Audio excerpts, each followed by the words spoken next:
ജീവിതത്തിൽ ആരോരും തുണയില്ലല്ലോ, എല്ലാം പ്രതികൂലമായിരിക്കുന്നല്ലോ, വളരെ തകർക്കപ്പെട്ട നിലവാരമാണല്ലോ, തീർത്തും ഒറ്റപ്പെട്ട അവസ്ഥയിലാണല്ലോ, വളരെ സങ്കടം ഞാൻ അഭിമുഖീകരിച്ചുകൊണ്ടിരിക്കുകയാണല്ലോ, എൻ്റെ അവസ്ഥ അറിയുവാൻ ആരുമില്ലല്ലോ. ഈ നിലവാരത്തിൽ നിങ്ങൾ ഭാരപ്പെടുന്നുണ്ടോ? എൻ്റെ ഇഹലോക ജീവിതത്തിൽ ഏറെ വർഷം ഇതിനേക്കാൾ ഉപരി വളരെ സങ്കടകരമായ അനുഭവങ്ങളെ ഞാൻ ഫേസ് ചെയ്തിട്ടുണ്ട്. അങ്ങനെയുള്ള സന്ദർഭങ്ങളിൽ എന്നെ നിലനിർത്തിയ ദൈവിക അരുളപ്പാടുകളിൽ ഒന്ന് ബൈബിൾ വെളിച്ചത്തിൽ വാക്യമായിട്ട് ഞാൻ നിങ്ങളോട് പറയട്ടെ.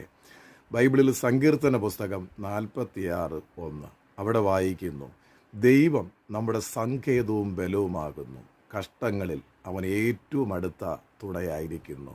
ഈ വചനം എൻ്റെ ഇഹലോക ജീവിതത്തിൽ വളരെ രൂപാന്തരപ്പെടുത്തി എന്നെ അനുഗ്രഹമായിട്ട് നിർത്തി.